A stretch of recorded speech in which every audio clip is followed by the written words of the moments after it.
to train to failure or not to train to failure. In the 10-week transformation, we talk a lot about training to failure and training using a reps and reserve scheme. In this episode, I'm going to break down what training to failure actually means and what reps and reserve actually means. You're going to learn about the difficulties of using reps and reserve while also learning how you can do it very effectively to get the most out of your resistance training sessions. So you guys are going to leave this episode feeling really confident in how hard to push yourself during your strength training sessions so you can get the most bang for your buck. But before we dive in, if you're listening on the Apple Podcast app or on Spotify, make sure you hit the follow button. And if you're watching on YouTube, make sure you hit like and subscribe.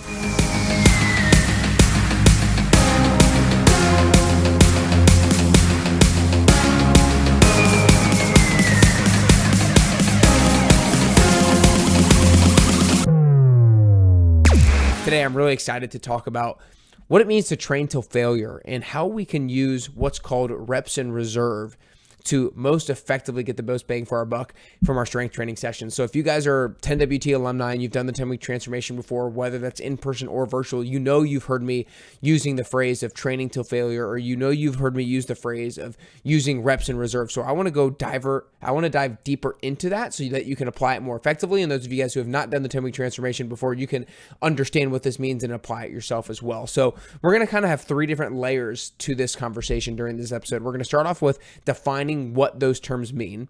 Then we're going to talk about the difficulties of using those terms. And then third and finally, we're going to talk about how best to apply them during your resistance training sessions. So what is reps and reserve and what is training to failure? I kind of have to start off with the latter one, training till failure. When I say training till failure, that means if I am putting a gun to your head and telling you have to do as many reps as you possibly can, you are going to the point where you can't do any more. That is what it means to train until failure. So for example, if I'm lying down doing a bench press and somebody handed me 70-pound dumbbells and told me I had to do as many as I possibly could, then I would keep going until I couldn't do any more successful reps. And let's say I got my 9th rep and I attempted a 10th, but I couldn't get to 10. That would be training until failure, training until I could no longer complete a successful rep. Now, one of the things that you need to understand is that this is a successful rep with proper form.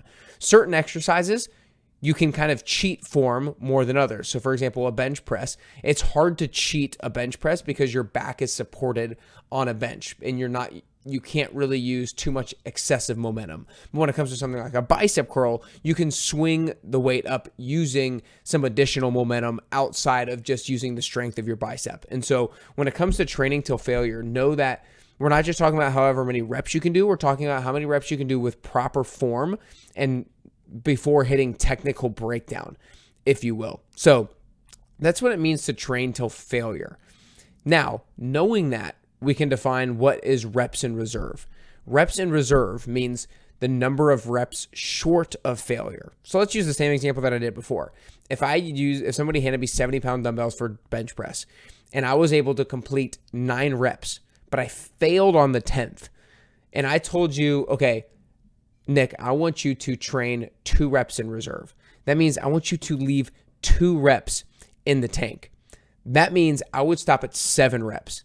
Because till failure is 9, so I'm leaving 2 reps in reserve. So I'm leaving the 8th and the 9th rep left in the tank. Same thing if I said 3 reps in reserve or 4 reps in reserve or 1 rep in reserve. That is telling you to stop a certain point short of that technical breakdown, of that complete failure point. So that is what is failure, training to failure, and what is reps in reserve. Now, the second part of the conversation is the difficulties of reps in reserve, because sometimes, especially for untrained individuals, it can be difficult to determine where you stand in the middle of a set when it comes to how close you are to failure. Because oftentimes, especially if you're untrained, if you're, let's say, doing bicep curls and you're starting to feel a burn in those biceps, you might think like, man, I'm feeling this burn. I'm really close to being done, and I put the weights down. But you really probably could have done 6 or 7 more really successful reps with good form. Sure, it would have hurt like hell and burned like hell, but you could have done it. And so untrained individuals, if you've never really pushed yourself to the max before, you might have a difficult time estimating how close you are to failure. And even people who are trained, who do have I shouldn't say are trained, even people who do have a decent amount of experience with exercise still sometimes have not trained close enough to failure to really know what that feels like. And so they often stop early. I'll tell you my experience, especially in group fitness.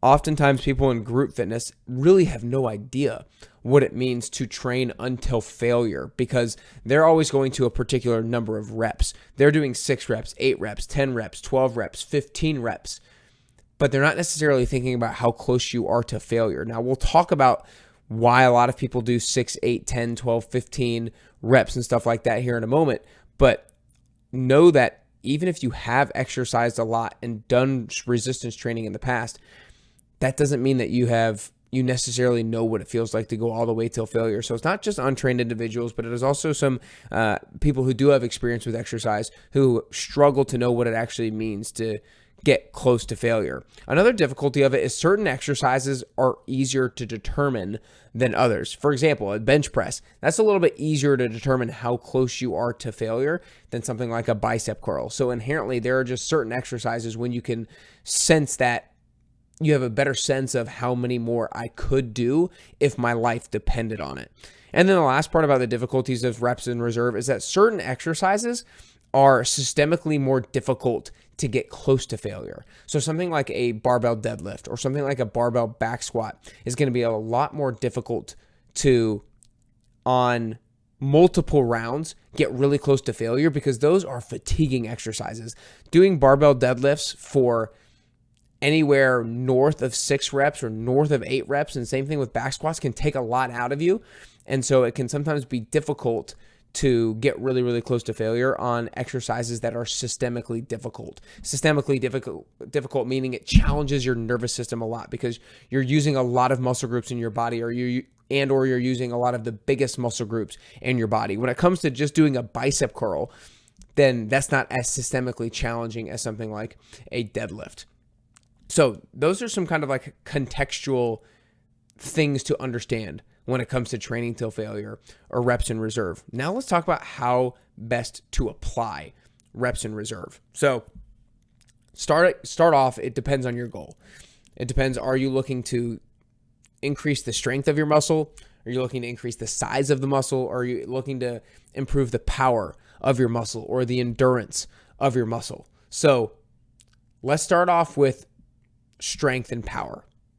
Strength, traditionally, you would stay within a rep range of anywhere between 1 to 6 or maybe 1 to 8 reps in order to get that muscle stronger. Now, the other thing with strength is you want to make sure that each rep that you do is producing maximal force, that you're moving the weight quickly in order to get the stimulus of increasing the strength of the muscle. Now, one of the things when it comes to reps in reserve is if you get too close to failure in too many of your sets, then that is going to be very fatiguing, making later sets harder to produce as much acceleration during your reps. And so when it comes to, if I am looking to optimize for strength, then no, I do not always want to go all the way until failure on all of my sets, because the fatigue that builds up after a set until failure can negatively impact future sets. So for example, if I am looking to get a stronger chest and in my first working set of bench press, I push myself all the way until failure, then my latter sets are probably not going to be as good as they could be if I had left some reps in reserve, if I had left some reps in the tank and allowed myself to have more energy for my later sets.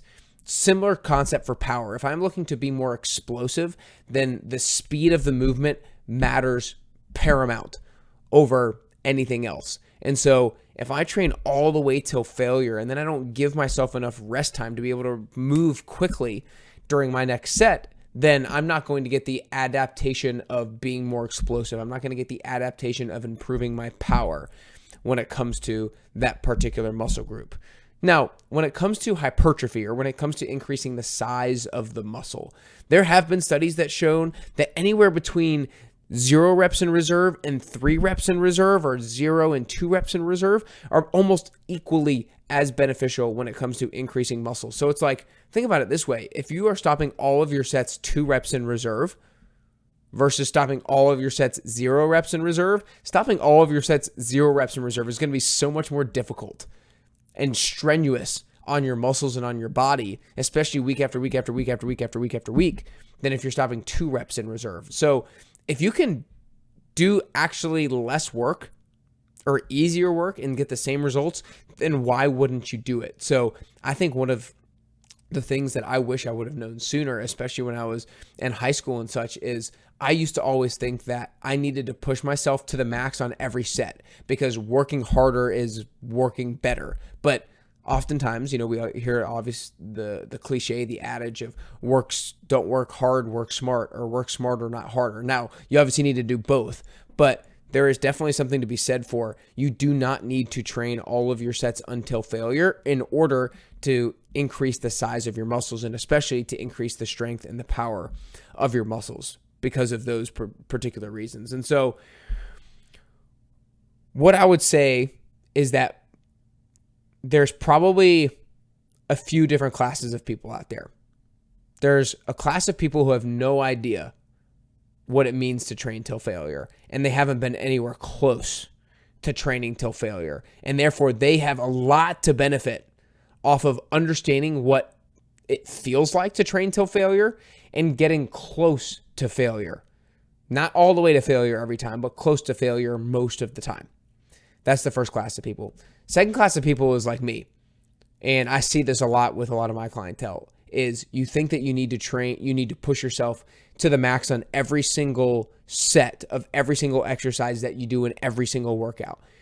But that is going to provide oftentimes more downfall than it is benefit because your body is not having the ability to recover between sets and in between workouts so that you actually have the ability to improve because we need to break down, recover, and then perform better in the next workout. We need to break down, recover, and perform better in the next workout. And if we're always going to failure and we're always having to really work, our body is having to work incessantly on recovering, then you're never going to be able to improve in the future. So how best to apply reps in reserve in your workouts is something like this, and we do this in the 10-week transformation, is do the same workout for 5 weeks in a row or for 4 weeks in a row. And in week 1, when you do the workout, stop 3 reps in reserve. Leave 3 reps left in the tank. And then week 2, when you do the same workout, leave 2 reps in reserve or 2 reps in the tank. And then in week 3, when you do that same workout, leave 1 rep in reserve or 1 rep left in the tank. And then in week 4, leave 0 reps in reserve or go all the way until failure. And then rinse and then create a different workout and rinse and repeat. That's one particular way that you could do it. Now, if you want to do it that way, great. If you want a different approach, this could be a different approach. Let's say you do 4 sets of an exercise. The first set, you could leave 3 reps in reserve. The second set, 2 reps in reserve. The third set, 1 rep in reserve. And the fourth set, going all the way until failure. You can go, it is more okay to go to the failure point at the end of an exercise or at the end of your working sets, and especially at the end of your working sets of a particular muscle group. So let's say, for example, if I am working, let's just stick with biceps. If I know that I'm going to do 2 different exercises that are biceps, and I'm going to do 4 sets of bicep curls, and I'm going to do 4 sets of a cable bicep curl. So 8 total sets. Maybe I go on my first exercise. Maybe I go 3 reps in reserve on the first set, then 2 reps in reserve, then 2 reps in reserve, then 1 rep in reserve. That's my first 4 working sets. And then I move on to the different exercise. And then maybe I go 2 reps in reserve, 1 rep in reserve, 1 rep in reserve, and then 0 reps in reserve. You can go closer to that failure point at the end of you training that muscle because then you're done training that muscle and you're not going to be negatively impacted on future sets of that particular muscle group because of the amount of fatigue that has built up. So I hope this didn't get too much into the weeds. And if you have any questions, feel free to DM me on Instagram at carrier_bestyou. But I hope this provides you with insight on how hard you should be pushing yourself based on your goals and based off the terms of training until failure and reps in reserve. Now, if you're listening to this, you guys need to make sure you take part in the 1-week free trial of the 10-week transformation. If you go to nickcarrier.com/free trial, you're going to get access to workouts, you're going to get access to recipes, and you're going to get access to the science and the art of habit formation, which has the ability to completely transform the way that you look at habits and the way that you look at your health and fitness as a whole. So make sure you go to nickcarrier.com/free trial to check that out. Also, we're getting ready to open up registration for the next 10-week transformation. If you're listening to this at the time of the release of the episode, we are 1 week away from the opening up of the October 7th 10-week transformation. This is going to be going from October 7th to December 13th of 2024. This is the final 10-week transformation of 2024, and we're opening up registration on August 21st at 9 a.m. Central Time. If you're in Nashville, you can join 5 a.m., 6 a.m., or 10 a.m. If you're not in Nashville, you can join the virtual group, and spots will go quickly. So make sure you mark your calendar for August 21st at 9 a.m. Central Time for the final 10-week transformation of 2024, so that you don't wait till 2025 to start working on yourself and start working on your goals and start working on your body, but you get going right now. You don't let the holidays throw you off track. You stay laser focused throughout this difficult time of year on your health and fitness goals. So you can mark your calendars. It'll be available for registration at nickcarrier.com/10WT. So mark your calendars for that. If you want to take part in that free trial, go to nickcarrier.com/free trial. But I hope today was helpful. Feel free to shoot me a DM on Instagram and let me know that it was helpful, that you listened to it. If you have any questions, then DM me at carrier_bestyou. But I hope that this provided you with insight to, you don't always have to train to failure, but you should get pretty close to failure most of the time. I hope this helps you get closer to your health and fitness goals and ultimately get you closer and closer to your best you.